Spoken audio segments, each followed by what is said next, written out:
Episode 219. I don't think they really understand how much technology is in these cars and what goes into the repair process. And it's not the back alley shade tree mechanic that they might have that is depicted throughout the media or whatever that they think they might get that impression for an auto repair industry. So when we talk to them and we tell them, look, our technicians wear nitro gloves, they use scan tools and computers all day. It's not, they still get dirty, obviously, but and then when you start to talk about the potential earnings for a technician, it's mind blowing to them because they have no idea what a technician can earn because they're not made aware of that.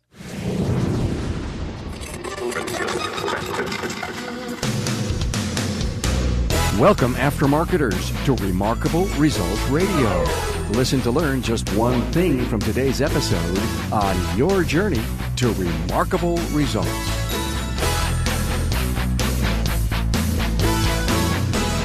Hey, aftermarketers, welcome to Remarkable Results Radio podcast. I'm Carm Capriato. You're in the place where you come for ideas, insights, and trends from your industry peers.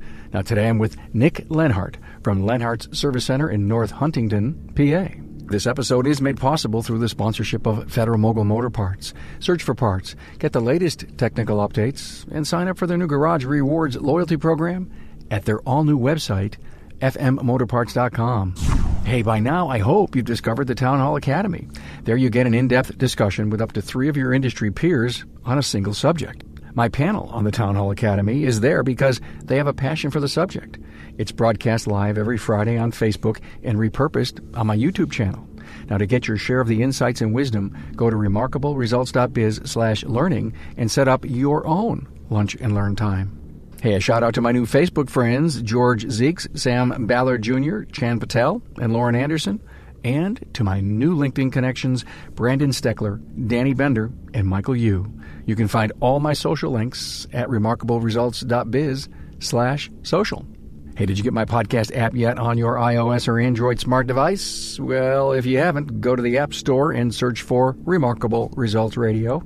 And in about 2 minutes, you'll have all the episodes at your fingertips. And remember, listen to learn just one thing. Now meet Nick Lenhart.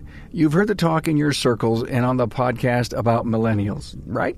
You've heard my guests say, enough with the millennial nonsense, and I'm getting to that point also. They are an important customer base for you and are important members of our industry. Therefore, when I find an engaging family legacy millennial member of our industry, I'm all in for an interview. Now, Nick Lenhart is a 4th-generation member of the family business. He is partners with his dad, and he has an enlightening view of his career so far and how he and his dad are forging a strong partnership. Now, you know of the statistics for 4th-generation family success. It's not good, but it looks like Nick and his dad, Ken, are working very hard not to become a statistic. Nick is very transparent in this interview, and you'll be impressed with the quality of our industry's bench strength as we rely on newer generations to strive in our beloved aftermarket. This, like all other episodes, is packed with very strong takeaways. Now, for additional bio information on Nick Lenhart, talking points, and pictures, see the show notes page for Nick, remarkableresults.biz/E219. Here comes a great interview for the podcast archives that you can enjoy on demand over and over again. Now here we go with Nick Lenhart. Hey, warm welcome to Nick Lenhart, General Manager and part owner at Lenhart's Service Center Tire Pros. Hey, I'm glad we hooked up. You're an SOB like I used to be, a son of a boss, and you got raised in the business. Yeah, from the time I was a little kid, my dad would bring me to work, and I was in charge of sweeping floors, cleaning vehicles, cleaning tow trucks, cleaning windows. So I came up through the ranks. I was the head flashlight holder for many years. Yeah, you were in charge of the brooms, right? Yeah, put a lot of time in that. Did you ever participate in after-school activities, or did Dad make sure you were at the business? No, so he honestly encouraged me to do that. I remember he would say all the time, you're going to have your whole life to work. My first thing is I couldn't wait for my mom to get home from school, or, she would come home from work and pick me up and then take me to work when I was in middle school and before I had my driver's license. And I just couldn't wait to get to work. I was money hungry. I wanted to buy things, and my parents weren't going to buy them for me. Interesting motivation, and especially the fact that you were being paid to hang out, to work, to do things, to learn. $1 a day when I first started working there. For you, you probably took a look at that dollar bill and say, wow, how many more of these can I get, huh? I was living high on the horse, man. That was that was big money back when you were in elementary school. High on the horse, yeah. I found out that you attended tech school during high school, and we continue to talk today about those programs that aren't there and aren't strong enough in so many of our districts.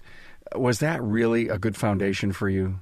We were very fortunate for our tech school. It was very well funded. We had the latest and greatest equipment. The people that ran our tech school were constantly just getting that grant money and trying to do everything they could do to get the best equipment and the best staff that they could possibly have there.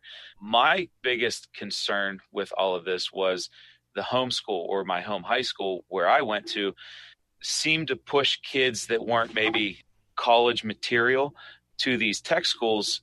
And I took a little bit of issue with that because the teachers spent a lot of time disciplining those kids that didn't want to be there in the first place. But the home high school said, well, maybe you're not going to go on to high school or college or higher education. Why don't you go to the tech school?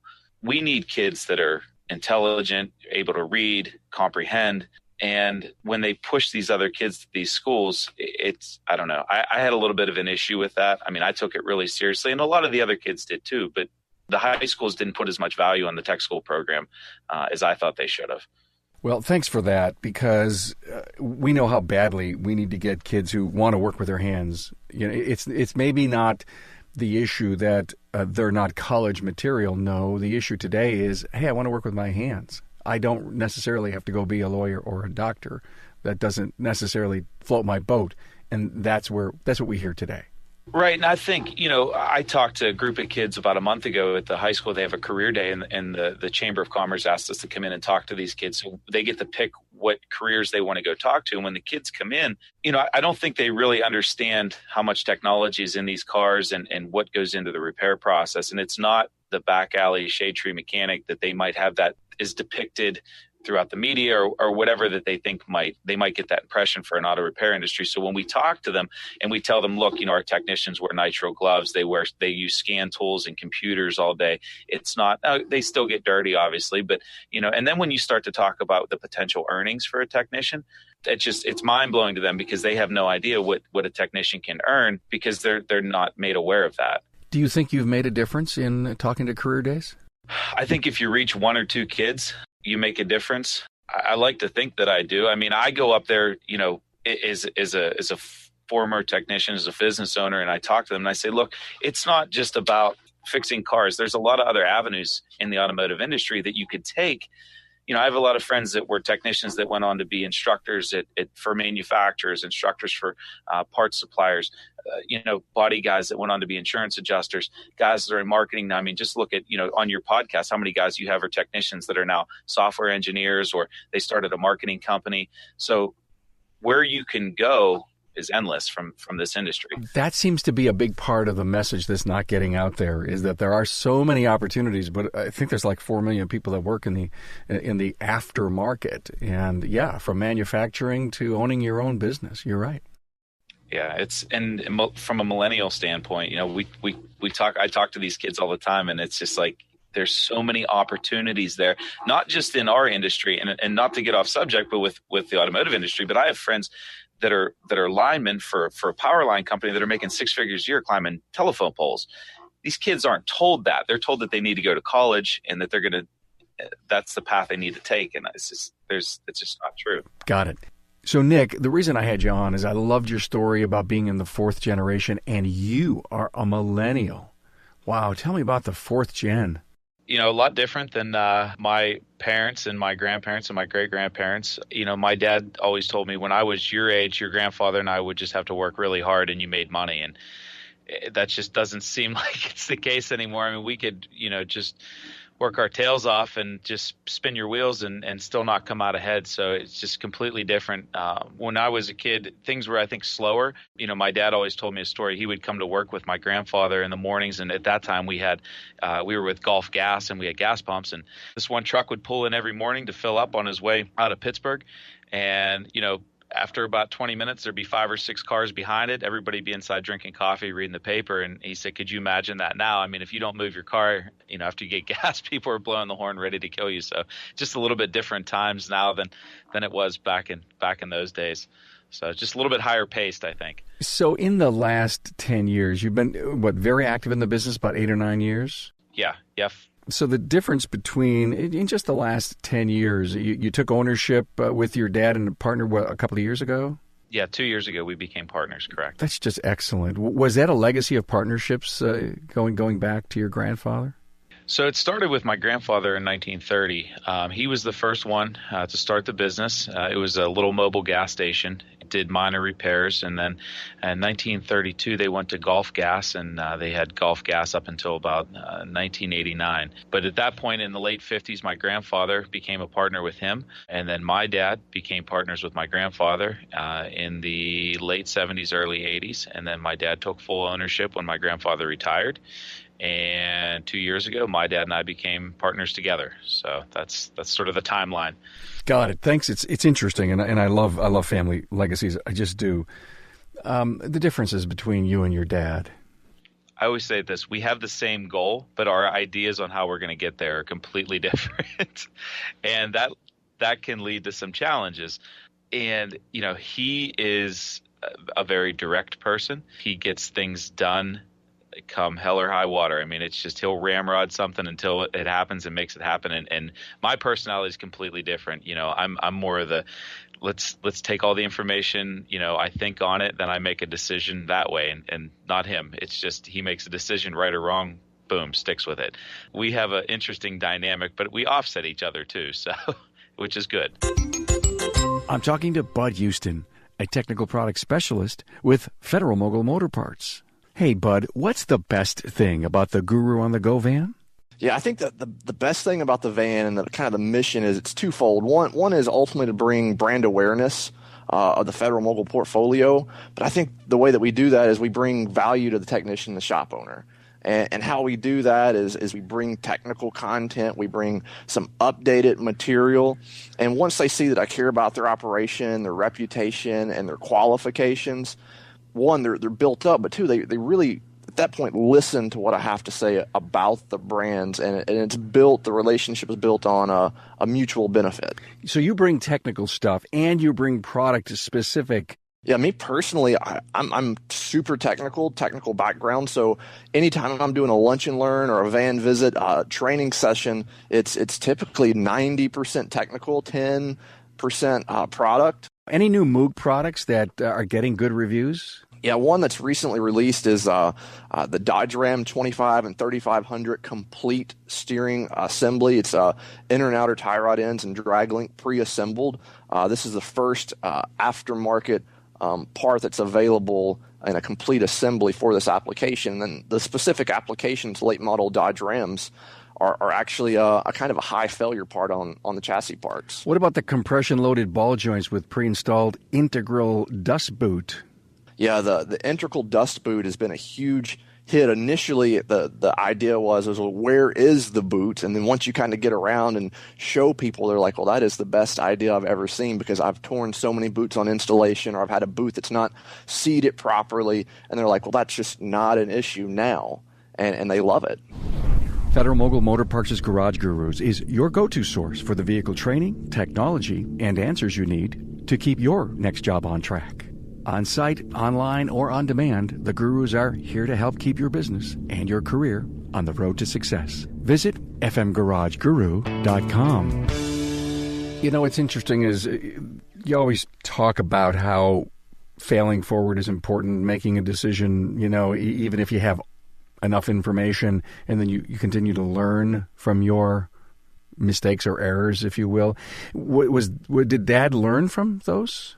I think that's part of the reason why he is the way that he is because he came from that school of hard knocks where it either, cost him money, cost him employees, but he learned from all that, and as I get older, I realize what he's telling me or teaching me, the old man's not that crazy after all. Yeah, isn't it amazing? The older you get, the smarter your dad gets. That's very true. And I think I told you before, a friend of mine, Ryan, and I had these conversations about our fathers in the business. And, we go to our 20 group meetings and we like to sit there and cut up on our dads and criticize them. And, but at the end of that conversation, it's always, well, if it wasn't for them, we wouldn't be in this place to begin with. So, they had to do something right to get us here. So they've afforded us that opportunity to be here. What I think you guys got that's working, that is the reason and success of the generational ownership, is that you both know your roles. Yes. And that is not easy to do or to figure out.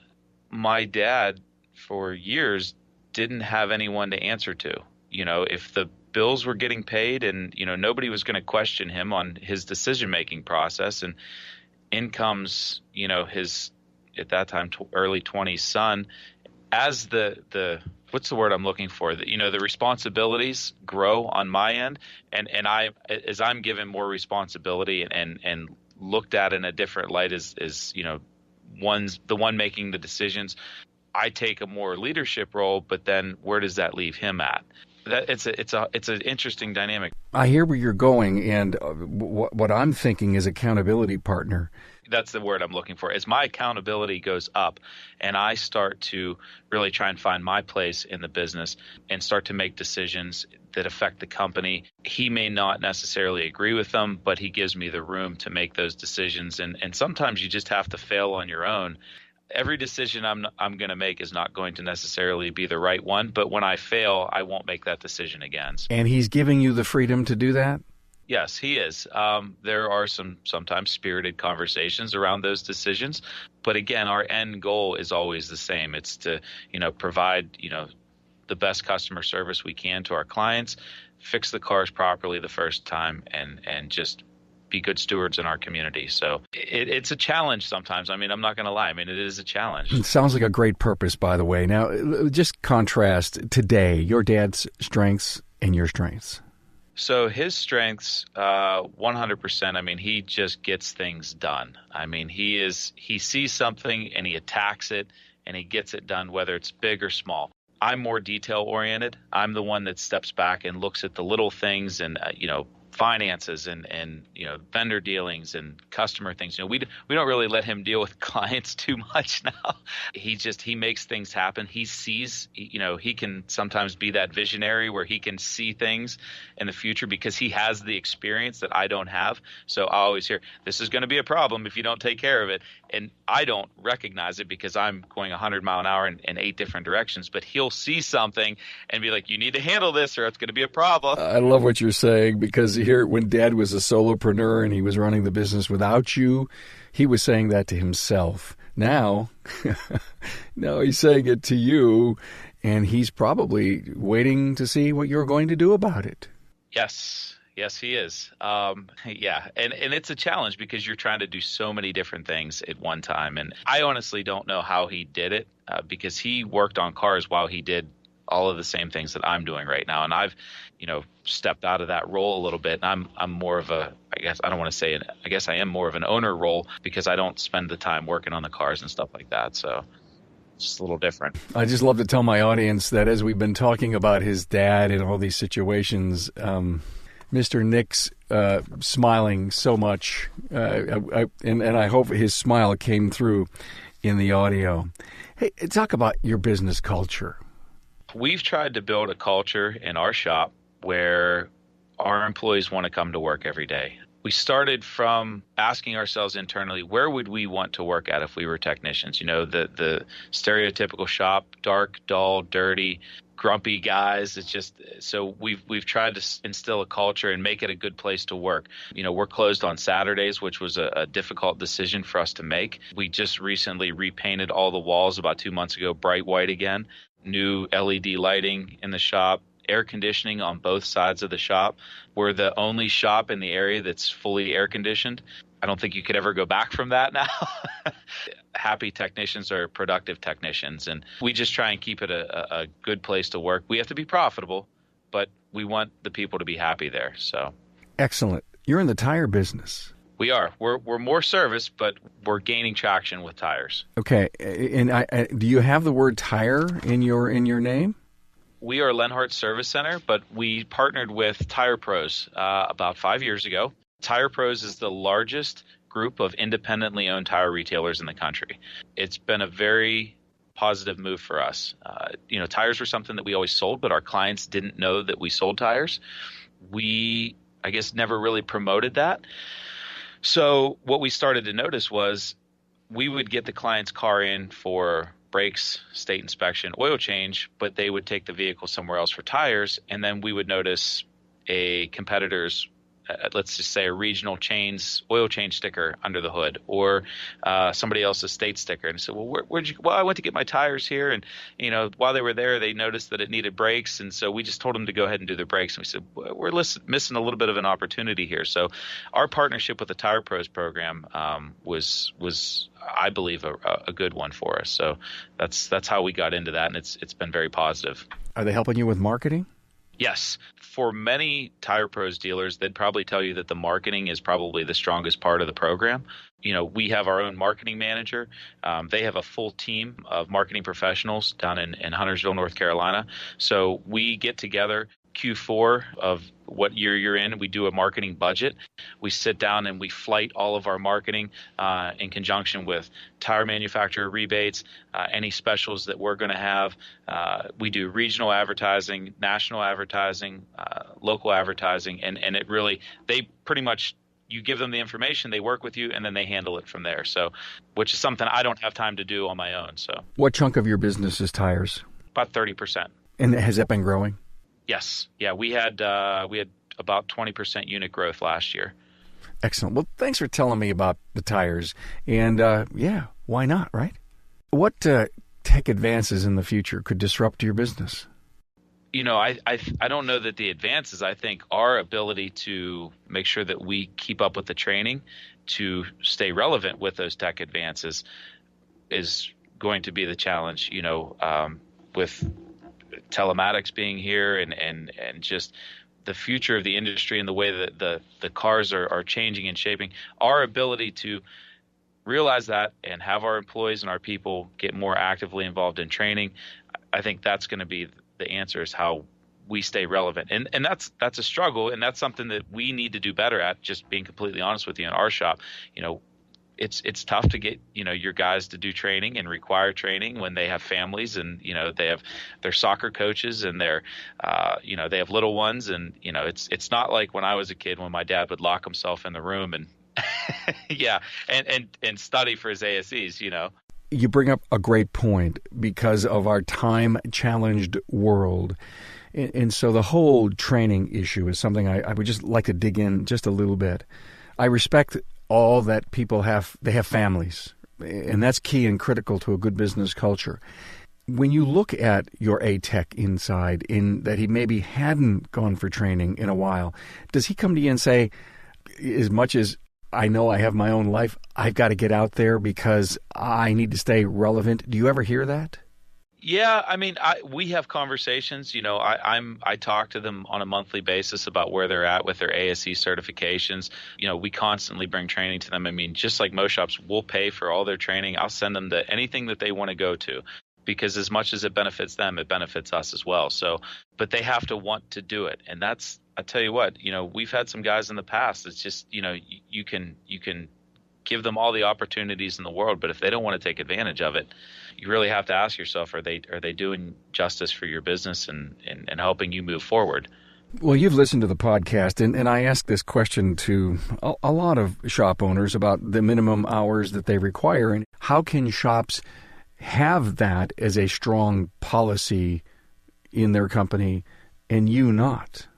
Because I don't think that I've put much focus on it, and I blame myself for that. I don't think that I'm just being honest with you. I think that there are other channels that I'm working on right now, and I think that it is going to be something that I'm going to be faced with rather soon if I don't get on the ball with it. And it, because your question is to how can they get away with it? Well, they put the policy in place, and they manage to that policy. And if I haven't put that in place, I can't do that. I can walk around and talk to these guys all I want, but if I don't set the standard and enforce it, it's not going to happen.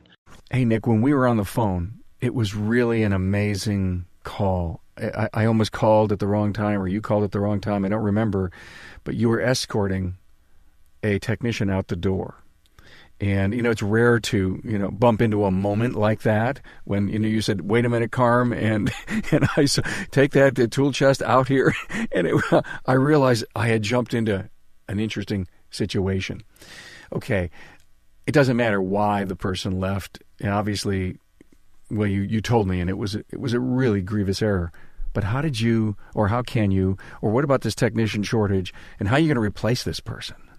You try and keep people is sometimes longer, I think, than we should, because there is such a shortage in technicians. So I think we tend to hang on to people longer than we really should. And unfortunately, this individual had a policy. We had a policy in the shop, and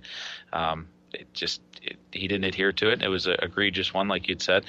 We go back to the drawing board. How do you go about finding somebody? So I think, one of the things that we do is we, if someone leaves, we try and stay in good terms with them. If we had a good relationship, maybe, during the exit interview, look at maybe why it didn't work out here. Was it to a fault of ours? Were they moving on to a bigger and better opportunity? And we were fortunate enough to actually replace that individual. We had one we let one go on a Friday and had one start on a Monday. And that's just a matter of keeping in contact with people, constantly be interviewing, I guess, whether it's formal or informal. My dad and I just we know who's good, and we try and stay in contact with those people and just keep that relationship up. So when something like this happens, you can just insert someone back into that spot.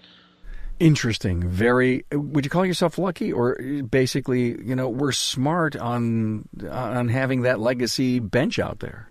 Well, I think, in this situation worked out almost too seamlessly, but I think you create your own luck sometimes. So, you can call it lucky, but if you're not putting things into place to make that happen, it's not going to happen. I do believe in that. You create your own luck. So, okay, millennial person, you're on the cusp of the millennial age. You probably fell in love with digital vehicle inspections as a young techie, yes? Hands down, best decision we've made in a long time. And did you have to take Dad kicking and screaming over the line, or was he with you?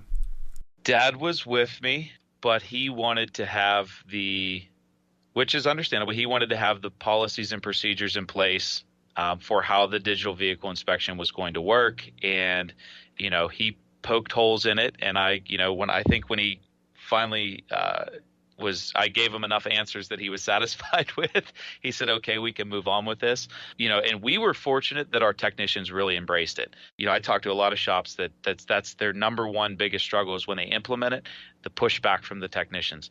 I don't know what it was at our shop. We do have some millennials and we have some older guys, but they really, really embraced the digital vehicle inspections, which was great for us. So, and our clients like it. It's funny. I was listening to your podcast with Uwe from Auto Vitals on my way into work today, and when I pulled into the parking lot, he was just on the part where he was talking about the switch from the way the consumer receives that information from us calling the consumer to them calling us. And as soon as he said that, my millennial service writer was walking in the door, and I grabbed him. I said, "Get in my truck. I want you to hear this." So I backed it up and played it for him and said, "This is what I'm talking about." And it was just like that aha moment for him where he said, I get it. That's why you want us to email them first. That whole process has just been wonderful for us. So I couldn't pay for that testimonial for the value of the podcast that's out there. I just couldn't. Thank you so much. I am so, I'm not sure every guest really appreciates when they come on the show and pay it forward on how it has an effect on the people in our industry. Customer convenience. Do you do anything special for your customer? They say, hey, the reason that we go to Lenhart's is because our shop, we walk this line all the time of wanting to bring millennials into the workforce who don't want to work weekends. They don't want to work long hours. They want to be home with their families. So we've, closed on Saturdays. We're open till 5:30. We're not open late. So that attracts the millennial employee. The catch-22 to that is millennials want convenience. They want longer hours. They want Saturdays. They want Sundays. So what we've done is said, okay, we're closed on Saturdays. We're home with our families. But for your convenience, we provide loaner vehicles. We do free pickup and delivery service. We have free shuttle service. Those are the things that we've tried to put in place to offset us closing at a normal business hour and being closed on weekends. So that's how we approach that. And for the most part, I think the response has been great from our clients. And we do little things. Our we wash and vacuum every vehicle that comes into our shop. So that's one thing that the consumers really love. That's kind of what we're known for. But again, even that is, our competition's starting to do that now. There was a new Subaru dealership built just down the street from us, and they put a car wash in, and now they're washing every car. And we were the only guys on the block that did that for years. So hey, you're setting the bar. We try. Costs us a lot of money to do that, but I bet you. What else are you doing to create a buzz about your business? Social media. What are you doing to reach? Social media for us has been a pretty strong point. I manage our Facebook page. I manage our Instagram page.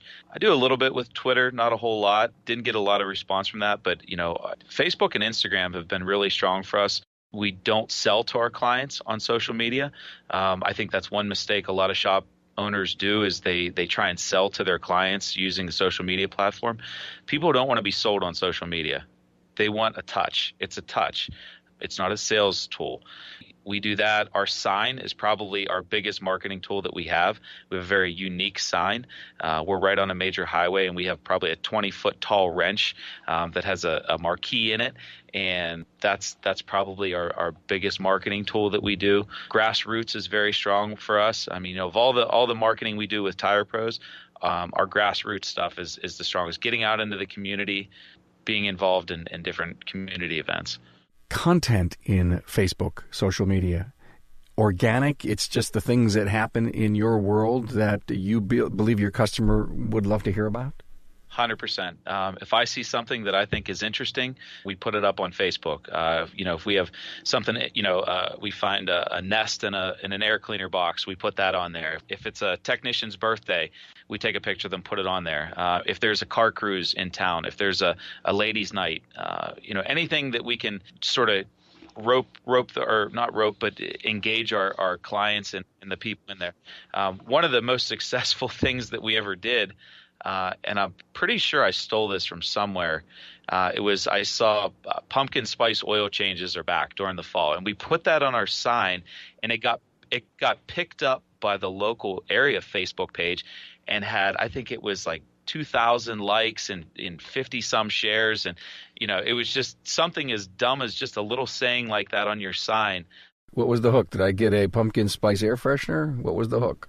No, we just put it on the sign and said, "Hey, pumpkin spice oil changes are back." It falls here, and I as God is my witness, we had a client call and asked if they could get a pumpkin spice oil change, and my service advisor was speechless, and he's like, we don't actually have those, and so that was an awkward conversation, but no, I mean, just little things like that, I think, and not to just go off on signs, but I personally believe that if you're on a highway like that your sign marquee is probably one of the most underutilized tools that shops have.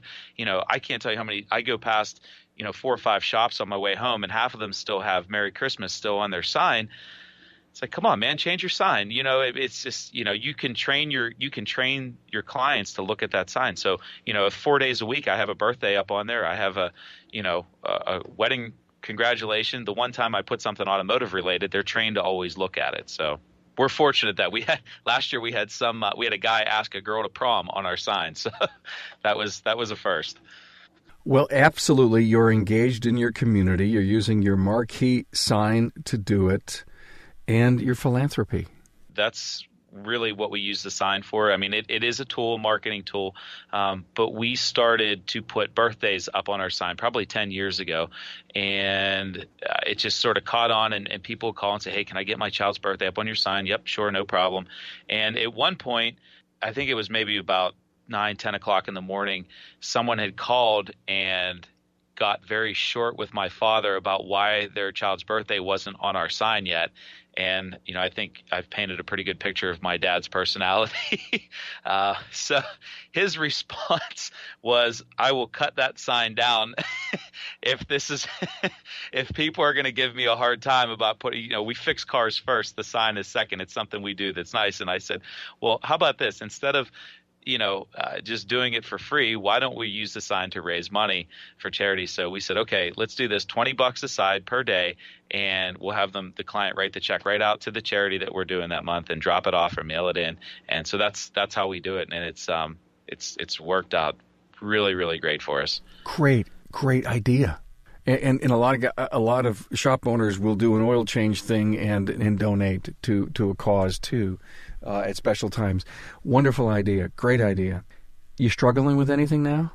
Just to be honest with you, my biggest, I don't like overhead. I don't like debt, and I'm coming to the point in the next couple of years where I have to buy the business from my dad and lease them, and we are aggressively working to make our balance sheet look good and get our financials in order. And we do all right. We have a good shop, and we have great sales. We have good margins.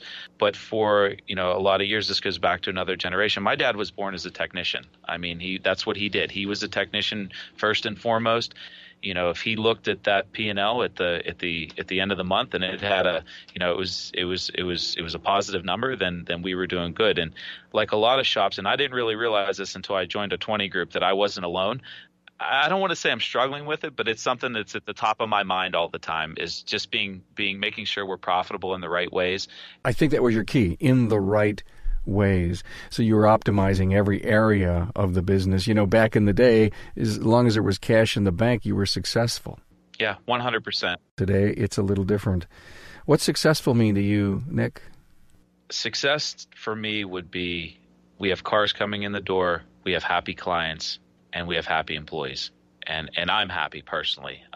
If I can come into work in the morning and want to be here and go home at the end of the day and just feel that we've had a successful day, we've had a successful week, month, year, that is success for me. And if my dad can retire and live comfortably for the rest of his life, and I can, continue to keep this business going in the right direction so that he can him and my mom can live a comfortable life, that would be a win for me. Hey, Nick, where are your big ideas coming from? I talk to a lot of other shop owners. I've sort of formed, I think, strategic alliances with a lot of other younger shop owners. I'm very fortunate that we have a great 20 group that has a lot of young guys. We talk very often. A very close friend of mine has a shop that's about 8 miles from me. We're not direct competitors, but we have become really, really close friends, and we probably talk at least 4 or 5 times a week and bounce ideas off each other and how to grow our business and really push each other, because I think that's one of the biggest struggles I have, is there's nobody to push me other than my dad. So 20 Group is a big source of inspiration for me, being in tire pros and being around some of the, in my opinion, the best dealers in the country, and just being able to learn and feed off of those guys has been really inspirational. And my new discovery, and this is another tip of the hat to you and podcasts, but I recently just got on this podcast bandwagon about 2 months ago. So I can't tell you the last time I turned the radio on in my car. It's just I get in my truck, put my earbuds in, and turn a podcast on. So there's just such a wealth of information out there in the podcast world that is just really just gets my juices flowing. So as far as creativity is concerned, glad to hear it. You're not Bluetoothed into the car or into the truck? I don't like. This is just weird. I like to have it right in my ear. There's no distractions, so I'm odd in that way. But yeah. So Nick, give me an idea, because I love your energy. I love your total focus as a millennial in the business. What are your morning rituals? What do you do in the first 60 minutes of your day that sets the entire day up? True millennial style. I wake up, I roll over, I grab my phone, and I check my emails. That's the very first. Honest to God, I get up, I check my emails, and I check my social media. I hate that social media has that big of a grip on my life, and email does, but it's literally the first thing that I do. No, I start with that. I come in, I got to get my coffee, and I sit down with my guys, and we look at the schedule, and we form a game plan for the day. And start rocking and rolling. I mean, that's really about it. I mean, we just figure out how we're going to tackle the day and kick ass, basically. So. Thanks. Well, look, it comes to the point in the show where I always ask about great words to live by, some wise words that goes through your mind all the time. So do you have any, wisdom or secrets to your success that you'd love to share? I really believe you just need to follow your heart and where you want to go in business. I mean, it's, if your heart and soul's into it, it's going to reflect in the work that you do, and it's going to reflect in the people that work for you. I honestly believe that. I mean, it's just how you act as an owner and a boss and a businessman. Really, just it comes through your people and it's reflected through your clients and everything. So I don't have any specific words to live by. There's a lot of great people out there who've written some good quotes and stuff. But my dad would always say you do things right and you take care of people and it'll come back to you. So that's how we operate our business, and that's how we move forward. So that's how we continue to grow. Continued success to you. I'm impressed. Young man in his 30s, growing into the business, partnering with your dad, having a succession plan on the horizon. Proud of you, bud. Thanks for being on the show. Thank you very much. It's a pleasure. I'm excited I'm excited to be here and be part of it. It was awesome. Hey, Aftermarketers, thanks for joining us. Nick Lenhart. He's got a bright outlook on this business and the industry. He's humbled to be the fourth generation, yet understands the need to lead the business into the future. There's more bio information on Nick Lenhart on his very own show notes page, along with some pictures. Go to remarkableresults.biz/E219. Hey, can you do me a favor? Share this content-rich resource with an industry peer. There's a storehouse of content to listen and learn from. Being a perpetual student is a very powerful strategy. And that is what you need to be today, and the podcast is a powerful source for your personal learning tree. Just email the episode link, share my Facebook page, Twitter account, or LinkedIn connection. The value grows because you help ripple the water. I'm grateful and thankful for your support. Thanks for being on board to listen and learn from another inspiring aftermarket professional. Until next time.